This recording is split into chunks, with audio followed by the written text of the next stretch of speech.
Bonjour à toutes et à tous. Nous sommes ravis de vous retrouver pour un premier webinaire sur l'executive MBA dans la version online. Afin de s'assurer que toute la technique soit OK, je vous propose de prendre quelques minutes pour nous faire un retour dans l'onglet discussion ou questions-réponses, à savoir est-ce que vous voyez bien le support présentation, les vidéos et si vous nous entendez bien, s'il vous plaît.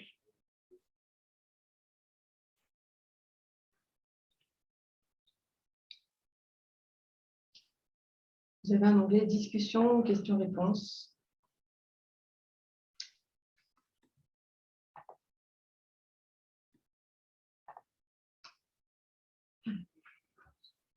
Ah, tout est OK. Merci beaucoup, Jonathan. Parfait. Dans ce cas-là, je vous propose de commencer la présentation. Donc, pour débuter, tout d'abord, nous serons accompagnés donc, par Stéphanie Oussassi, qui est responsable développement du pôle MBA, ainsi que Damien Villard, qui est lui-même alumni de l'exécutive MBA, la promo 2019, et également consultant. Il se présentera un petit peu mieux dans un second temps. Et pour introduire ce webinaire, donc nous allons avoir une trentaine de minutes sur vraiment la présentation du programme, pourquoi choisir un exécutif MBA à ce moment-là de votre carrière professionnelle. Stéphanie évoquera plus en détail le programme, sa pédagogie sur la version online, et puis on vous présentera donc l'école dans son ensemble, les chiffres et indications clés, ainsi que l'executive education, donc la formation continue. Et enfin, nous terminerons par les modalités de candidature, la partie financement et une présentation de l'équipe, en tout cas des personnes que vous aurez vraiment le plus souvent en contact jusqu'à l'inscription et après. Et nous terminerons bien sûr par un temps d'échange. Damien, je te propose de commencer. Oui, merci Estelle. Alors, ce que je vais vous présenter, c'est à la fois une expérience personnelle, parce que j'ai effectivement engagé le MBA il y a 2 ans en arrière, mais c'est aussi le retour de tous mes collègues durant ce programme, pour vous faire voir à la fois les étapes de ce qu'on a traversé avant, pendant et après ce programme. Donc, la première question en fait qu'on est amené à se poser et durant le programme aussi, c'est pourquoi engager un exécutif MBA. Voilà, il y a 4 raisons majeures. Évidemment, la première à laquelle on pense, c'est peut-être d'avoir un diplôme qui reconnaît donc une capacité à manager et à assurer le management général d'entreprise, un diplôme qui a une belle reconnaissance. En règle générale, quand on engage le MBA, on a une perspective d'évolution professionnelle où on souhaite l'avoir. En tout cas, c'est pour marquer une étape, sortir de sa zone de confort et aller plus loin en fait, dans son parcours, quel que soit d'ailleurs le plus loin. Évidemment, acquérir des compétences, renforcer des compétences qu'on a parfois déjà, et aussi acquérir celles qu'on ne connaît pas. On a dans les équipes d'exécutifs MBA à la fois des ingénieurs qui veulent ouvrir sur des compétences gestion, management général d'entreprise. On a également des personnes qui ont travaillé dans un environnement, que ce soit grand groupe ou PME ou ETI, qui veulent voir d'autres secteurs, d'autres fonctions. Et tout ça, ça fait partie de l'expérience. Et puis, évidemment, développer un réseau, parce que le réseau de l'EM Lyon, il est très étendu et il a aussi une dynamique, on va dire, très, très active dans un rôle à la fois d'entraide, de proximité et d'ouverture vers plein de champs qui sont nouveaux de ceux qu'on connaît déjà. Alors, à un deuxième niveau, on pourrait étendre cette question sur, mais finalement, ces compétences qui vont être apportées, jusqu'où elles sont nécessaires aujourd'hui. Et là, on réalise de plus en plus que l'environnement devient particulièrement complexe, quelles que soient les activités dans lesquelles on travaille. On le traduit sous forme d'un environnement qu'on appelle VUCA, avec le côté volatile, incertain, complexe et ambigu. Et l'executive MBA est un très bon outil pour arriver à lire, analyser ça, pouvoir mieux le comprendre et pouvoir détecter des opportunités à la fois pour l'entreprise ou les organisations pour lesquelles on travaille et à la fois pour soi-même. Voilà, donc ces opportunités, elles vont être mûries tout au long du programme. Parfois, on traverse dans des phases professionnelles des temps qui sont un peu de brouillard, notamment quand on est dans des activités ou des challenges qui sont justement trop complexes ou parce qu'on est dans des transitions professionnelles. Et ça, c'est quelque chose que dans l'executive MBA, on apprend à gérer, à traverser. Des phases d'idéation qui sont aussi très importantes, et la notion d'intelligence collective, d'inspiration, de développement de nouveaux champs d'activité est quelque chose qu'on travaille notamment dans la partie stratégique, qui est un des éléments forts du MBA. Savoir accompagner et discerner justement des phases de dilemme, là aussi à la fois dans des orientations stratégiques, mais aussi pour soi-même, sont des éléments importants. On a dans le MBA toute une dimension leadership qui est très développée, réflexion sur soi-même, positionnement, posture. Et puis, une phase effectivement de go, une capacité à mettre en application ce qu'on réfléchit. Et là, le MBA a une approche particulièrement pragmatique pour réussir à traduire en fait tous ces apports dans des projets réels qu'on va mettre en application avec d'autres ou individuellement. Voilà, donc qu'est-ce qui fait l'intérêt d'un programme long de transformation du coup en profondeur? C'est justement le fait qu'au-delà d'idées ou de compétences qu'on va pouvoir découvrir, ça permet une véritable transformation personnelle qui va toucher des dimensions à la fois, je le répète, de compétences, mais aussi des dimensions plus profondes d'alignement sur ce que je recherche, les contributions que je veux apporter, jusqu'où c'est aligné avec mes propres passions, avec mes propres centres d'intérêt.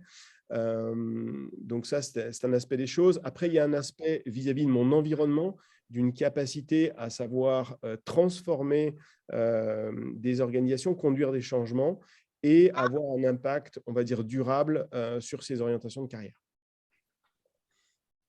Je vais essayer d'illustrer du coup à travers un exemple du coup plus personnel comment ça s'est traduit en ce qui me concerne. Voilà, avant de commencer l'executive MBA, j'ai eu un parcours de 25 ans en tant que DRH à la fois d'un groupe coopératif régional, puis après j'ai intégré un grand groupe de santé donc dans les hôpitaux. Et après cette phase de DRH régional, j'ai pu évoluer dans un rôle opérationnel en tant que directeur d'un institut de cancérologie. Là, ce que vous voyez à l'image, ce sont des installations de radiothérapie dont je gérais l'activité avec des radiothérapeutes. Voilà. Et toujours dans ce groupe, j'ai ensuite été nommé pour créer et incorporer une activité de transport sanitaire au sein du groupe.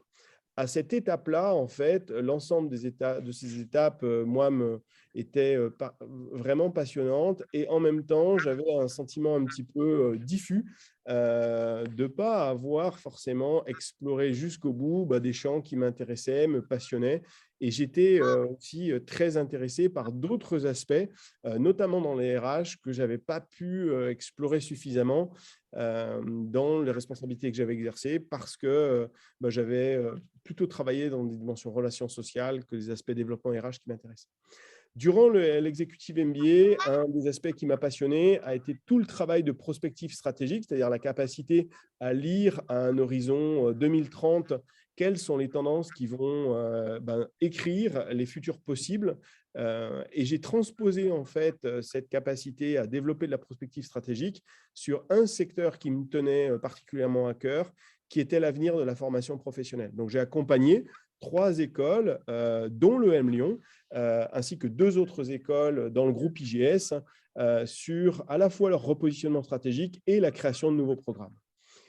Ça m'a conduit à faire des propositions très concrètes de nouveaux programmes. Pour l'EM Lyon, j'ai du coup, dans la foulée, participé à la création précisément du nouveau programme qu'on vous présente aujourd'hui et qu'on a développé depuis, en lien avec Stéphanie Ouzassi et toutes les équipes de l'EM. Et d'un autre côté, j'ai pris la responsabilité au niveau régional, dans la région Auvergne-Rhône-Alpes, de la création d'un réseau de centres de création numérique extrascolaire gratuit pour les 12-18 ans. Donc, ces deux activités ayant été particulièrement dans mon cœur et mon domaine de passion et reprenant à la fois l'ensemble de mes compétences de parcours et du MBA. Voilà une des illustrations de ce à quoi peut vous mener le programme. Voilà, justement, maintenant, Stéphanie, je te laisse présenter plus en détail ce qu'il y a à l'intérieur de tout ça. Bien, merci beaucoup, Damien. Donc, merci pour ce témoignage et pour mettre en perspective un parcours personnel dans la plus grande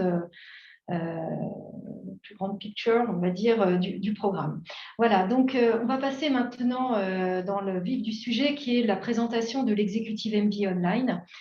Donc, qui est donc ce programme que nous lançons en novembre. Donc, ce premier slide montre l'ensemble des modalités dans lesquelles nous déclinons à l'Union l'Executive MBA. Donc, il est depuis fort longtemps possible de faire un Executive MBA, soit en part-time, c'est-à-dire en exerçant une activité professionnelle, soit en fast-track lorsqu'on est en reconversion et qu'on souhaite le faire en 1 an, en anglais, en français, à Paris, à Écully.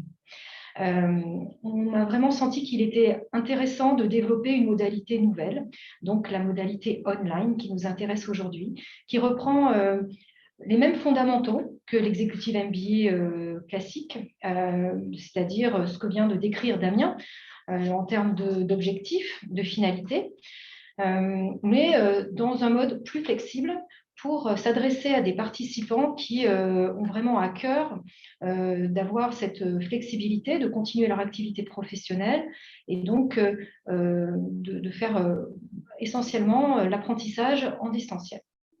Donc, dans toutes ces modalités, nous délivrons le même diplôme, qui est l'Executive MBA, le même titre, puisque c'est un titre RNCP de dirigeant d'entreprise.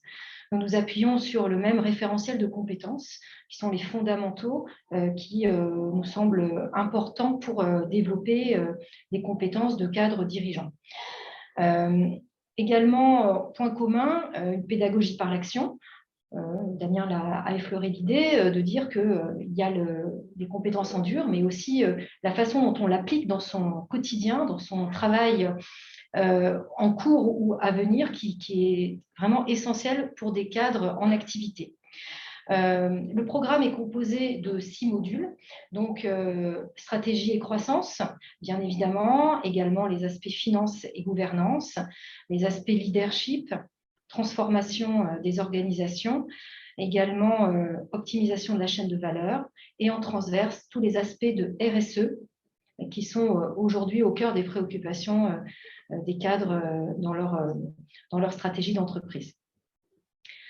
Peut-être le slide suivant. Alors, juste un mot pour dire que un exécutif MBA à EM Lyon, en moyenne, a souvent, on va dire, une quarantaine d'années, 16 ans d'expérience, avec bien sûr plus ou moins en fonction du parcours de chacun, et essentiellement en poste en France, puisque aujourd'hui, en tout cas, on a des exécutifs MBA qui le font en présentiel. Donc, c'est vrai que il devait être travaillé dans un rayon géographique qui permettait de venir une fois par mois en cours. Ça va changer avec l'executive MBA online puisqu'on s'affranchit de cette notion géographique. Voilà, donc on peut passer au suivant. Donc, diversité, c'est au cœur aussi d'un MBA. C'est important de pouvoir échanger avec ses pairs qui évoluent depuis pas mal d'années dans des domaines d'activité très variés. Donc, à la fois du tertiaire, de l'industriel. En termes de fonctions également, nous avons dans nos MBA des fonctions plus techniques, de direction d'activité industrielle, mais aussi en R&D, en RH, en finance, en propriété intellectuelle. C'est extrêmement varié et c'est important pour nous d'avoir des cohortes qui reflètent la diversité de la réalité économique aujourd'hui. En termes de fonctions, en fonction, certains sont dans des grandes entreprises, donc ont des postes plutôt de direction de business unit lorsqu'ils sont dans des grandes entreprises, ou bien sont parfois dirigeants de leur structure dans des PME ou ETI plus régionales, ou consultants aussi. On a également des participants qui souhaitent reprendre une activité ou explorer un projet entrepreneurial. Voilà. En termes d'éligibilité, on reviendra dessus un peu après, mais le titre RNCP est basé sur donc 7 ans minimum d'expérience professionnelle managériale et également un bac+4. Pour les personnes qui ont eu des parcours plus, on va dire, autodidacte, enfin, disons, qui est un bac+2, bac+3, il y a possibilité de faire valider par un dispositif de validation d'acquis professionnels. Donc, ce n'est pas fermé pour les personnes qui ont moins d'un bac+4. Alors, quelques mots-clés, on a essayé de résumer, sans rentrer trop dans le détail, les modalités de ce programme online qui sera donc articulé autour de 6 blocs de compétences, on les a cités tout à l'heure, avec pour chaque bloc de compétences un projet qui va permettre en petits groupes de pairs de creuser une problématique d'une entreprise en conditions réelles pour appliquer les fondamentaux qui sont vus à la réalité d'un projet stratégique d'une entreprise. Ces projets sont tutorés par un tuteur qui a assimilé l'approche que nous développons à l'EM. Et également, en parallèle de ces projets, chaque participant va mener à bien un projet individuel.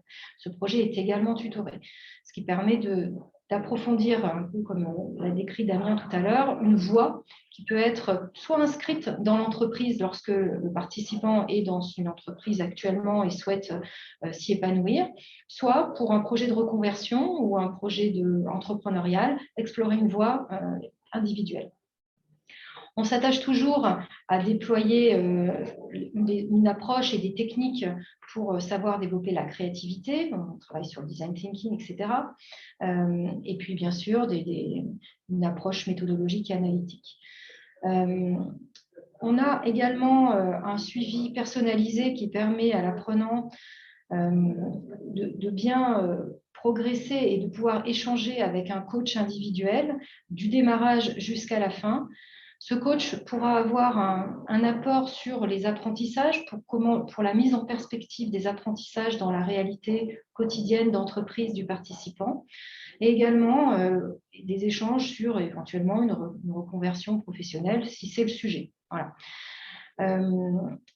En termes de online, donc 80% des enseignements se feront à distance, mais ils seront en partie au rythme du participant sur un mode de replay et puis de flexibilité, et en partie sur des live sessions. Les live sessions, finalement, on est en train d'en vivre une aujourd'hui, c'est du simultané. On en a gardé un nombre assez important dans le programme parce que nous pensons que ça permet de structurer l'apprentissage de chacun et aussi d'avoir des temps réguliers d'échange avec les autres, puisque la force du MBA, c'est définitivement d'avancer ensemble et de se nourrir des parcours des uns et des autres. Donc, on a construit le programme pour que ces live sessions ne soient absolument pas incompatibles avec une vie professionnelle à plein temps, puisque c'est quand même notre promesse. Donc, nous avons bâti l'architecture du programme pour qu'il y ait maximum 2 live sessions par semaine imposées quelque part, puisque c'est pour interagir avec les autres, et en fin de journée, typiquement sur la tranche 18h-20h. Ces live sessions seront de toute façon enregistrées, mais on demande à ce qu'il y ait une participation active, puisqu'encore une fois, on se nourrit des questions et puis des apports de chacun.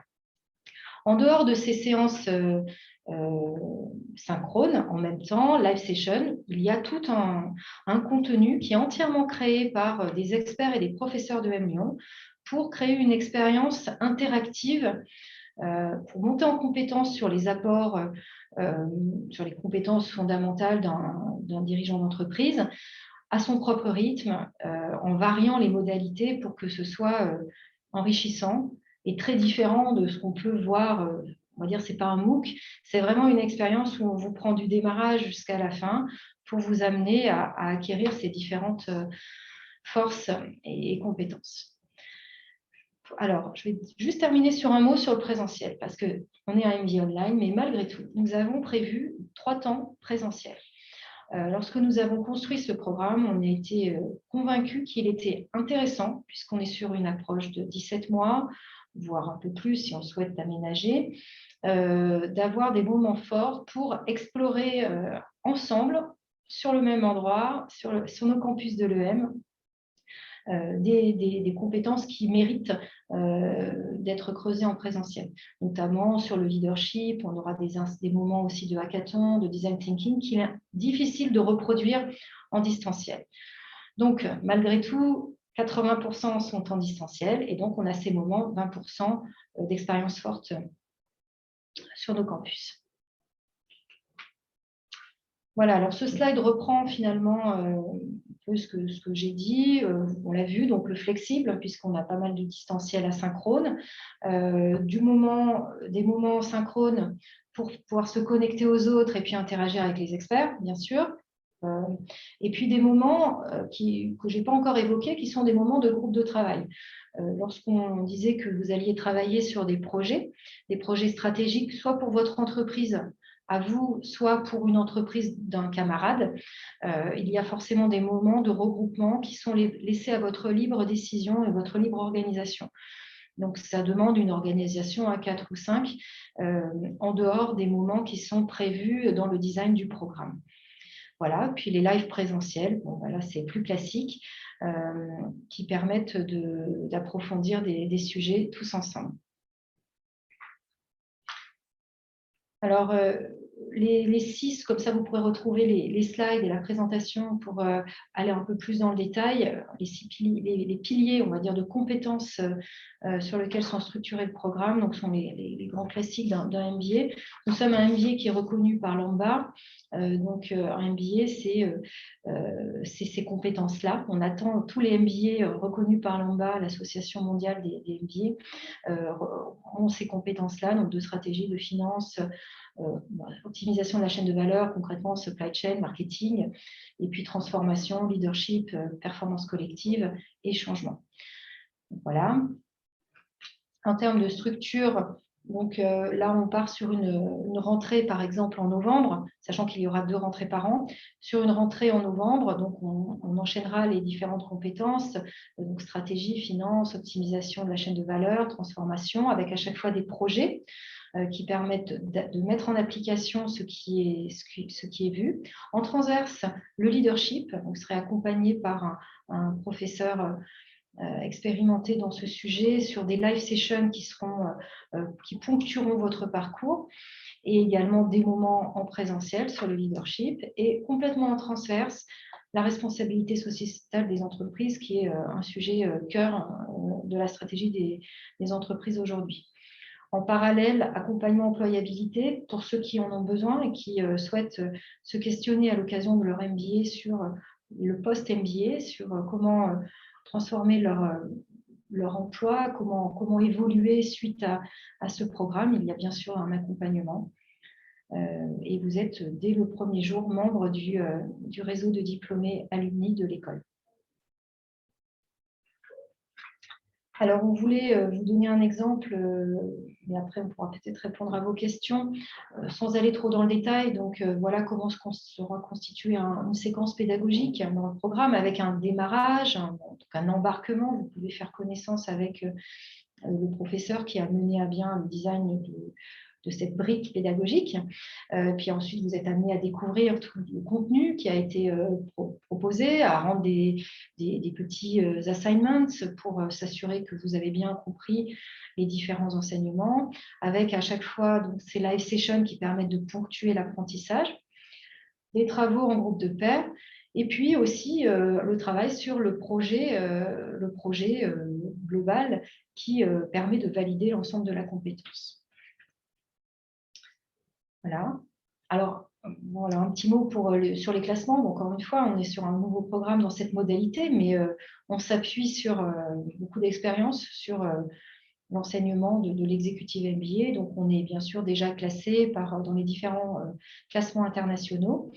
Et on est particulièrement bien classé sur les aspects de responsabilité sociétale des entreprises, justement, et puis d'employabilité. Donc, voilà, ce programme, cette modalité va pouvoir bénéficier de cette historique et de cette expertise, finalement, que l'on déploie depuis de nombreuses années. Alors, un petit mot sur EM Lyon. Bon, vous connaissez peut-être EM Lyon, cette école qui est dans le paysage des business schools françaises et européennes depuis fort longtemps. Quelque chose de nouveau que vous avez peut-être vu sur les réseaux sociaux, dans les communiqués de presse. EM Lyon a choisi de devenir société à mission. C'est très récent puisque ça a eu lieu le 26 juillet.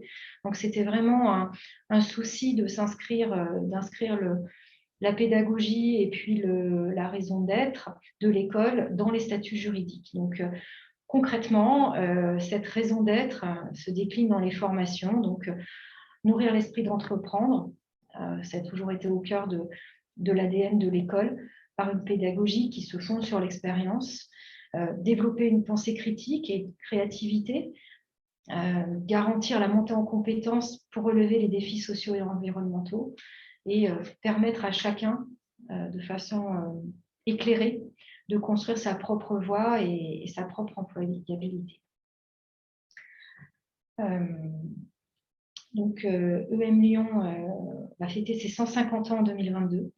Donc, nous sommes aujourd'hui une des business schools reconnues, triplement accréditées. Donc, on fait partie des 1% des business schools qui sont ainsi triplement accréditées sur un plan international. Cela garantit une excellence en termes académiques et de recherche aussi, qui nous met au tout premier rang mondiaux. Nous avons également plusieurs campus en France, puisque nous avons un campus à Saint-Étienne, un campus à Paris, un campus à Écully, bien sûr, et également à l'étranger, au Maroc, en Inde, à Shanghai.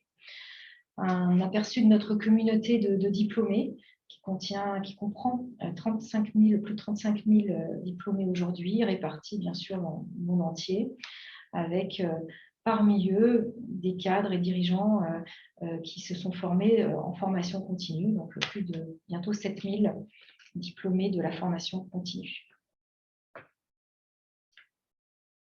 Je vous passe la main, Estelle.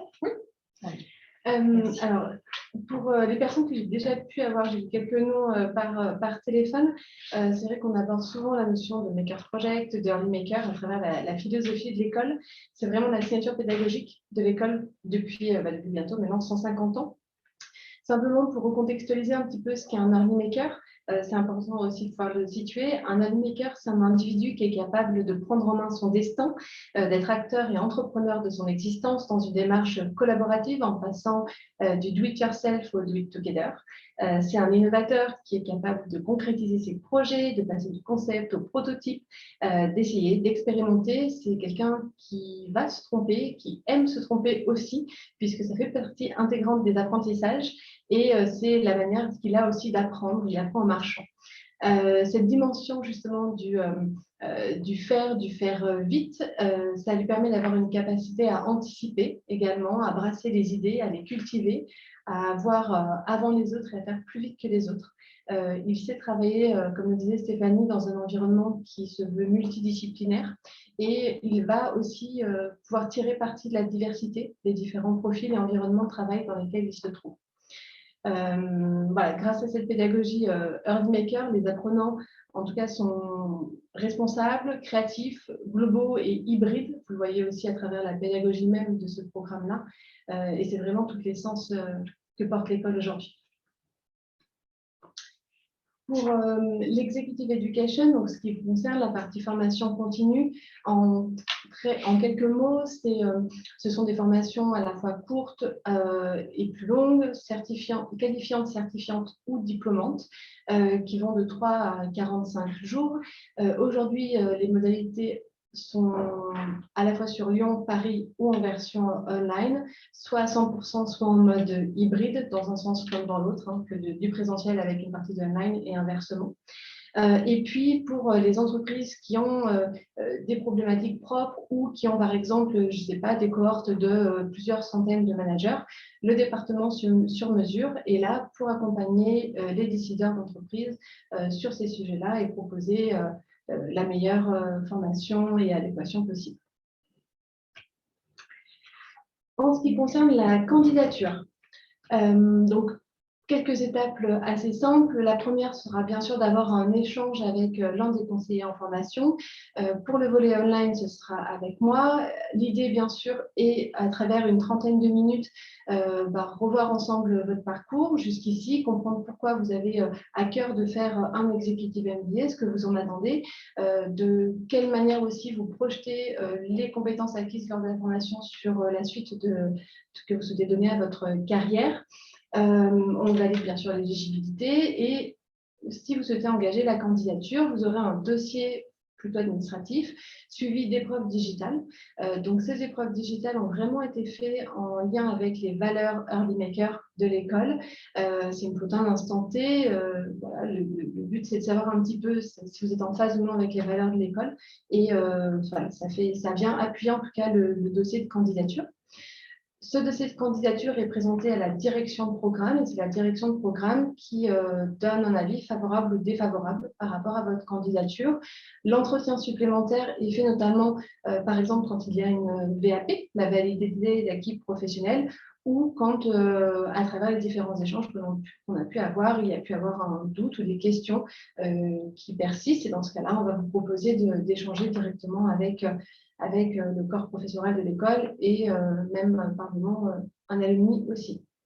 Une fois que la candidature est validée, on vous envoie bien sûr tous les éléments pour l'inscription et on passe le relais ensuite au Learning Success Manager qui seront vraiment là pour vous accompagner durant tout le parcours. En quelques dates, donc ça, la présentation, comme vous l'a dit Stéphanie, elle vous sera envoyée. Je vous ai mis les prochains admission board, sachant qu'il y aura donc une bourse de Early Bird pour les premiers inscrits sur la version online qui a été fixée au 30 juin. Donc pour cela, il faut bien que vous ayez présenté votre dossier en amont et que ce dernier ait reçu un avis favorable. Et ensuite, une clôture des inscriptions définitive au 5 octobre au plus tard, pour la rentrée du 8 novembre. En ce qui concerne le financement, alors je ne vais pas forcément aller beaucoup dans le détail sur ce sujet-là, le temps est déjà bien passé. Pour autant, ce que je vous propose, c'est de pouvoir convenir d'un échange afin d'aborder avec chacun vos problématiques sur ces sujets-là. Il y a plusieurs possibilités dans tous les cas, que ce soit interne à l'Union par une politique de bourse et après en externe sur déjà votre CDF, une possibilité d'accompagnement via une entreprise, que ça passe par les OPCO ou non. En tout cas, voilà, il y a plusieurs possibilités sur ces sujets-là. Et puis, pour terminer, donc en quelques photos, même si voilà, avec Stéphanie, on a co-animé cette présentation aujourd'hui, simplement pour mettre des visages aussi sur qui va être amené à suivre de votre candidature. Donc, moi, je suis bien sûr votre première interlocutrice. Je passe le relais ensuite à Daniel Rousson, qui est la Learning Success Manager, et nous sommes sous la supervision de Rhoda et Stéphanie. Bon, nous avons presque tenu la trentaine de minutes, 33 minutes. Donc, ce que je vous propose, c'est de passer au temps d'échange. Vous avez été une dizaine à vous connecter, donc merci pour cela. N'hésitez pas à poser vos questions, soit dans l'onglet discussion, soit dans l'onglet questions-réponses. Voilà, Damien et Stéphanie sont là aussi pour répondre. Je garde l'enregistrement. Je garde l'enregistrement.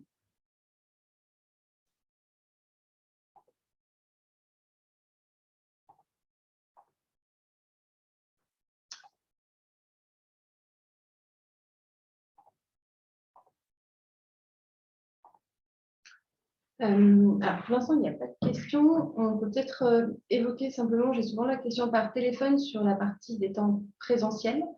Voilà, les lieux physiques pour le présentiel. Donc, il y a 3 temps. Vous allez avoir un premier temps. Donc, à chaque fois, les journées sont consécutives. C'est 4 ou 5 jours consécutifs sur le campus de Paris pour une semaine, sur le campus de Lyon pour une autre semaine. Et normalement, le dernier temps qui se fera à l'international sur un périmètre européen. Maintenant, on est très prudent sur les modalités. Ce sera en Europe de toute façon. Voilà, donc ça vous permet d'expérimenter chacun de nos campus français et puis aussi de partir hors les murs pour un challenge un peu différent sur le dernier temps présentiel.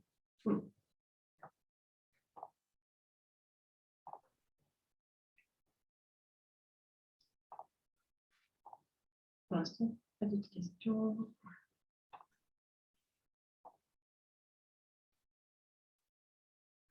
Peut-être si tu veux évoquer des professeurs qui sont déjà sur la partie présentielle. Oui, alors l'équipe, on a construit, designé ce programme avec en grande partie l'équipe de professeurs qui interviennent et d'experts qui interviennent sur l'exécutive MBA. Donc, par exemple, sur la stratégie, nous allons avoir Thomas Gauthier, qui est un professeur de l'équipe permanente de Lyon et qui va travailler sur la prospective, qui va faire partager sa passion sur le sujet. On a également des experts comme Franck Bénédicte, Xavier Mascolboc, voilà, qui vont travailler plus sur les aspects stratégie à l'échelle d'une business unit, exercice stratégique, nouveau business model. Jean-Paul David sur l'international. Bon. Ensuite, sur le leadership, nous avons Thierry Nadizic, qui est notre professeur aussi de la faculté permanente, qui va accompagner les participants du premier jour quasiment jusqu'au dernier à travers une dizaine de live sessions et 4 jours présentiels, puisque c'est ce qu'on a choisi de faire partager en mode présentiel. Donc Thierry sera donc sur le campus de Paris et sur le campus d'Écully. Nous aurons également la chance d'avoir Fabien Autier, qui est également membre de la faculté permanente de l'école, qui a beaucoup travaillé sur le capital humain et qui va pouvoir animer un module sur ce sujet-là. Donc, qui sera un des derniers modules qui va permettre d'intégrer tout ce qui a été vu autour de la transformation des organisations et des équipes. Bon, je vais en oublier du coup. Puis on a notre équipe de professeurs permanents en marketing de l'école. Ils seront 3 ou 4 à intervenir pour travailler sur les contenus. Donc Lionel Sitz, Karine Reyes. On aura des experts externes qui vont travailler sur la supply chain et faire partager leur expérience de cette partie de l'économie qui est en profonde mutation. En finance également, nous avons Pascal Langevin, et Yann Sylvie Knortzer qui vont faire partager les concepts de finance pour réussir à se les approprier, même quand ce n'est pas son métier de base, essayer de décrypter un peu mieux quand on doit échanger, faire une levée de fonds ou bien, on va dire, dialoguer avec le contrôleur de gestion ou le directeur financier du groupe, donc pour avoir des armes, pour le faire mieux et de façon plus efficace. Pierre-Yves Gomez aussi, qui est un membre bien sûr de la faculté permanente de l'EM, qui a travaillé sur les aspects de gouvernance, qui sont bien sûr très importants lorsqu'on est en capacité de diriger une structure. Oui, j'en oublie. Hein. Après, on va dire que c'est les experts avec lesquels et les professeurs avec lesquels nous sommes déjà bien engagés dans la construction des contenus, et puis d'autres viendront compléter cette approche pédagogique, notamment lorsqu'on parlait tout à l'heure de la partie à l'étranger. Donc, nous allons travailler sur un contenu pour vraiment pouvoir faire vivre dans différents écosystèmes européens ce qui a pu être travaillé en classe avec nos participants, nos experts et nos professeurs. Voilà. Damien, bon, je vois qu'il n'y a pas d'autres questions. Est-ce que tu pourrais évoquer un petit peu la partie projet que tu as eu toi en tant que participant de l'executive MBA, ce sur quoi tu as pu travailler? Oui, bien sûr. En fait, il y a effectivement deux volets qui sont très intéressants à développer. C'est à la fois le suivi personnalisé, parce que c'est vrai que dans le programme qu'on propose, il y a tout un bilan de positionnement au départ pour définir quels sont ses propres objectifs individuels, qu'est-ce qu'on vient chercher et comment on incorpore progressivement l'ensemble de ce qu'on apprend en fait dans sa situation de travail et dans les projets.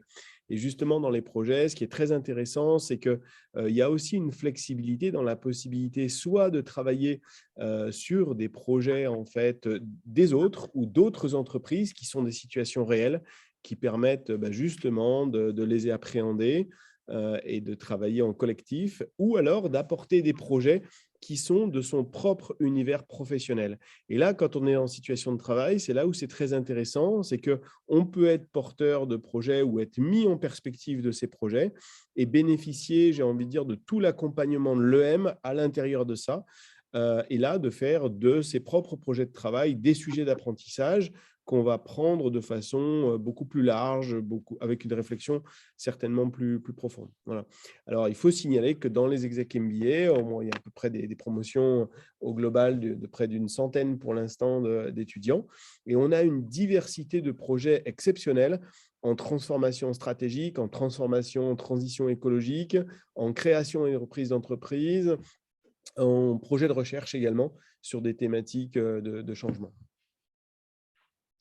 Dans ton parcours, s'il y a un certificat qui t'a marqué, ce serait lequel et pourquoi? Alors, j'évoquais tout à l'heure la partie effectivement prospective stratégique qui a été vraiment très marquante, mais il y a également tout ce qui est conduite du changement. Et là, c'est intéressant parce qu'on voit la capacité du programme à toucher à la fois des champs ressources humaines et pourtant des champs qui m'étaient moi familiers, mais pour lesquels j'ai été challengé, donc où j'ai pu aller plus loin, mais aussi des dynamiques un peu nouvelles en termes de design thinking, en termes d'intelligence collective, qu'on a appliquées à ces notions de transition, à la fois de culture d'entreprise et transition d'organisation.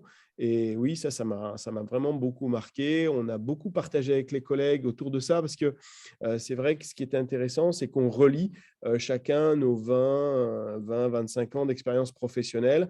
On les croise et on arrive à en tirer j'ai envie de dire, une matière d'apprentissage qui nous permet ensuite de les transposer dans des environnements, y compris qu'on ne connaissait pas jusqu'alors. Okay, merci beaucoup. Il n'y a pas de nouvelles questions. Je ne sais pas, pourtant je vois que tout le monde est resté bien connecté. Merci pour, pour votre présence. Si vous avez des questions, n'hésitez pas, vraiment, tout le monde est là pour vous répondre. Puis après, Damien, moi j'ai plein de questions pour toi. Mais du coup, si tu as vraiment un souvenir marquant durant le cursus, ce serait quoi?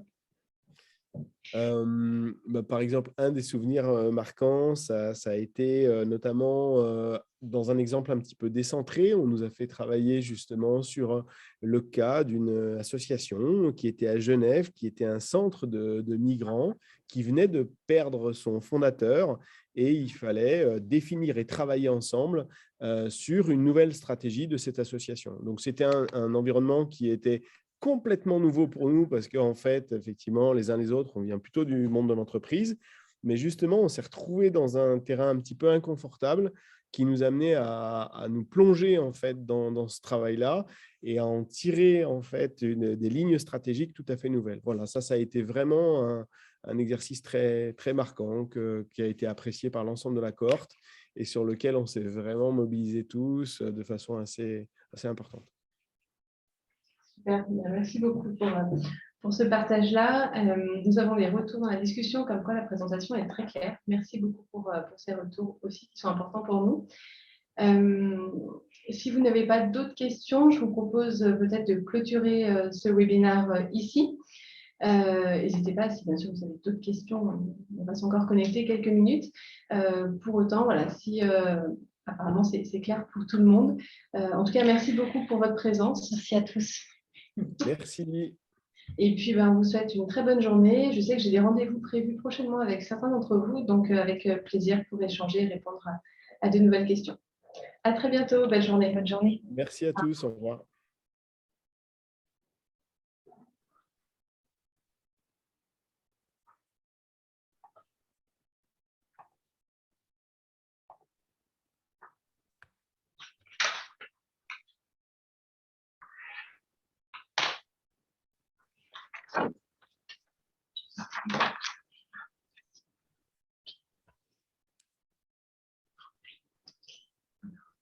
En fait, à la visibilité, de toute façon. Oui.